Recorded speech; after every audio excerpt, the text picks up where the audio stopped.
স্ত্রী সন্তানদের সঙ্গে আচার আচরণ একরকম ছিল। এখন বলে ভাই আসি ট্রানজিটে, আসছি বেহেশতের থেকে, ইনশাল্লাহ আবার সামনে কোথায় যাব? বেহেশতে যাব। সুবহানাল্লাহ, মাশাআল্লাহ। বেহেশতের থেকে আসছি আবার বেহেশতে যাব, এত টেনশন। দুনিয়ার ট্রানজিটের সময় এই সহায় সঙ্গী আল্লাহ পাক দিছেন, বিবি দিছেন, বাচ্চা দিছেন। ট্রানজিটের কয়েকদিন 50, 60, 70, 80 বছর, এই কয়েকদিন আর জয় ঝামেলা করে লাভ নাই। চলো এই স্ত্রীর জয় ঝামেলা যন্ত্রণা যদি চুপ করে থাকলে ঘটনা ঠান্ডা থাকে, আল্লাহকে বলো আল্লাহ তার এই দুর্ব্যবহার আপনার জন্য সহ্য করলাম। রব্বুল আলামিন বলে ওয়াশিরুহুন্না বিল মারুফ। এ দরবেশরা, নামাজিরা, শেখ সাহেবরা, তোমার ঘরের স্ত্রী আমি জানি তার আকল, জ্ঞান, বুদ্ধি, বিবেক ক্ষেত্র বিশেষ তোমার থেকে কম হইতে পারে, একটু বক্রতা দেখাইতে পারে, দ্রুত গতিতে একদম গরম হয়ে যাইতে পারে। এই সমস্ত মুআমালা একটু সহ্য করার জন্য, ক্ষমা করার জন্য, এটাকে চুপ থেকে সহ্য এবং বরদাস্ত করার জন্য আশিরু আমি আল্লাহ সুপারিশ করতেছি। কে সুপারিশ করলেন? তর্জমা করছেন হাকিমুল উম্মত থানবী। মাশাআল্লাহ। এই আয়াতে তো আশিরু আমর, আদেশ। বলে না, আল্লাহ আদেশ করছেন মানে আল্লাহ সুপারিশ করতেছেন যে আমি তোমাদের কাছে সুপারিশ করলাম। এইবার বান্দা যখন আল্লাহওয়ালা হয়ে যায় তখন বলে আল্লাহ আল্লাহ সুপারিশ করছেন। ও সুপারিশ কোন জায়গায় করলেন না, এখানে করলেন, এখানে মনে একটু ভেজাল আছে। নামাজের নিয়ত থেকে শুরু করে নিয়ে কোথাও নাই, কেউ নামাজে কথা বলবেন না, কেউ নামাজে ঝগড়া করবেন না। রোজার মধ্যে কোনো কথা নাই। হজের সময় আছে, হ্যাঁ যে হজ করবে ঝগড়া বিবাদ না করবে। কি ব্যাপার, হজের সময় ঝগড়া বিবাদ না করা? ও মনে হয় ওখানে ঝগড়ার পরিবেশ সৃষ্টি হয়, ঠিক না? এই জন্য হজের মাসআলার মধ্যে যে হজ করবে সেখানে কোনো ধরনের ঝগড়া বিবাদ করবে না। গিয়া দেখা গেল বিসমিল্লাহ হজ ক্যাম্পের থেকে মুআল্লিম সাহেব 12 ঘন্টা হয়ে গেছে, ফ্লাইট কই? মুআল্লিম সাহেবের অর্ডারে ফ্লাইট উঠিয়ার নামে? এ তো বিমান এয়ারলাইন্স কোম্পানির, এই বেটা কি করবে? এই তুমিও হেরাম পড়ছো, ওই বেটাও হেরাম পড়ছে। তোমার টিকিটের টাইম লেখা আছে, এখন বিলম্ব কি তার কথায়? কিন্তু ওই যে এহরাম পরার পর শয়তান রেডি তোরে ঝগড়া করা, হজ নষ্ট করাবো। কোন রকম গেল ওখানে নাইমা তো সারা পৃথিবীর হাজি জেদ্দা আসে, বাঙালি গো বেল এসে ওখানে। কারণ পুরা সৌদি আরব ঝাড়ু দেয় বাঙালিরা, পুরা সৌদি আরবে যত সুইপার মেথডের কাজ করে বাঙালিরা। সেই বাংলাদেশ থেকে হজ আসছে, সৌদি আরব ওনারা কাইপা উঠবে, ঠিক না? ঝাড়ুদার দেশ থেকে লোক আসছে, যেই গ্রামের সব কাজের বুয়া, ওই গ্রাম থেকে আপনার বাসায় আপনার এলাকার লোক আসছে, আপনারা কাইপা যাবেন? কাছের বুয়াগো এলাকার থেকে লোক আসছে। তো সৌদি আরব ওনারা তো দেখে আমাগো ঝাড়ুদার, আমাগো সুইপারগো দেশের থেকে হাজির আসছে, এরা যে আমগরে সম্মান করে, ইজ্জত করে, এই তো বেশি।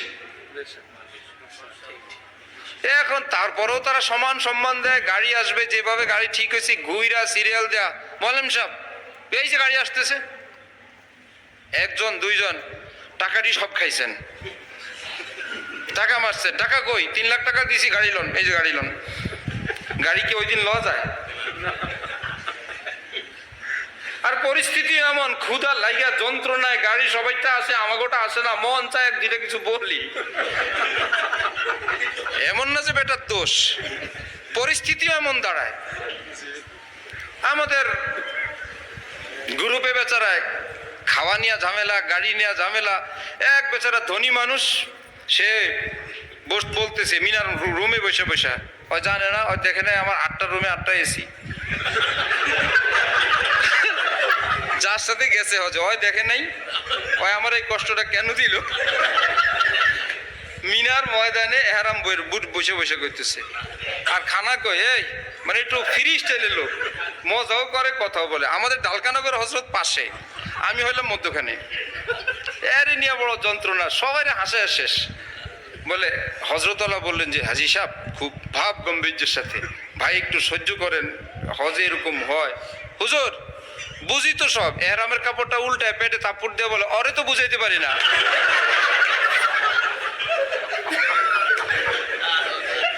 ক্ষুধা লাগছে, খাবার আসতে না, হুজুর বুঝি বুঝি, পরে তো বুঝাইতে পারি না। মুখে কিছু আসে যায় কিনা। এখন পুলিশ খাবার আনতে দেয় না, সরকারি নিয়ম যে যে হোটেলে থাকবে ক্যাটারিং সিস্টেম ওই হোটেলেই খাবার খাইতে হবে। এখন বাঙালিরা অত দাম দিয়া ভাই মুশকিল, প্যাকেট পকেট করে কার্টুন মার্টুন করে কারো না কারো মাথায় করে খাবার নিয়ে আসে, দুধ থেকে কম পয়সা এবং ভালো খাবার, খাবারও ভালো হয় পয়সাও কম যায়। আর আমাদের দেশে লোকেরা পছন্দ করে, সেই বেচারা ভালো খাওয়ানোর জন্য 2 পয়সা বাঁচানোর জন্য দূরে পাকায়, পাতিল তো আসবে না, কার্টুনে করে সুন্দর উপরে প্যাকেট ট্যাকেট করে, মনে হয় যেন হিলটন টাওয়ারে মাল যেতেছে, জমজম টাওয়ারে কোনো জরুরি মাল যেতেছে, এমন একটা বান করে নিয়ে আসে। কিন্তু পুলিশ মাঝে মাঝে আটকায় ফেলে, বেচারার খানা আটকাইছে, আর কে দেখে ঝগড়া, শেষে একটারে মারতে ধরছে মোয়াল্লেম, মারে আর বলে কি এইবারের হজ তো গেছেই, তোরে শেষ করে নিয়ে আগামী বছর আবার হজ করবো।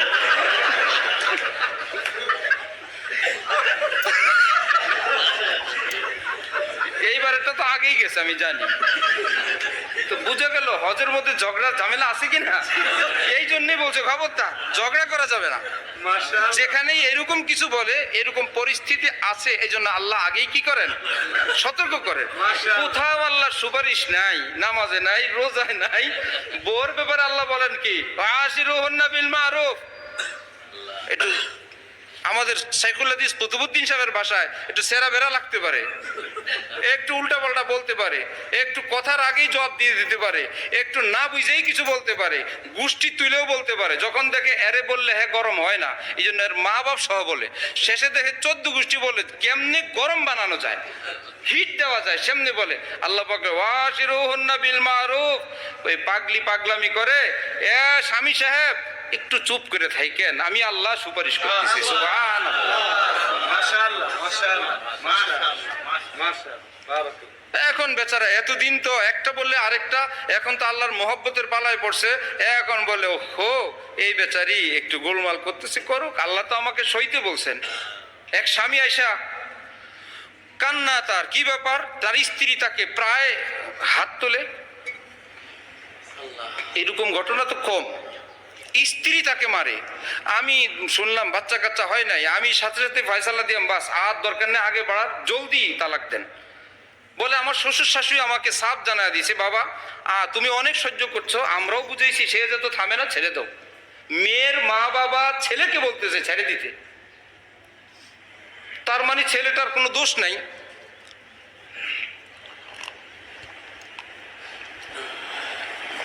আল্লাহ আলহামদুলিল্লাহ।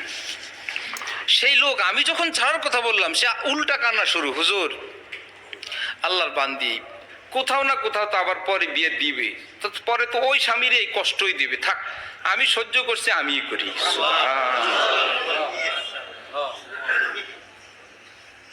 থাক আর আমি করছি, বাকি কয়দিন আমিই সহ্য করি, এর পুরস্কার যদি আল্লাহর কাছে কিছু পাই। আমি বলতেছি ছেড়ে দেন, তার মেয়ের মা বাপ বলে ছেড়ে দেন, কিন্তু সে কেন সহ্য করছে, থাক সে বেচারে আমারই কষ্ট দেয়, আর লাজ লজ্জা জীবনে যা পাইছি এর উসিলে যদি আল্লাহ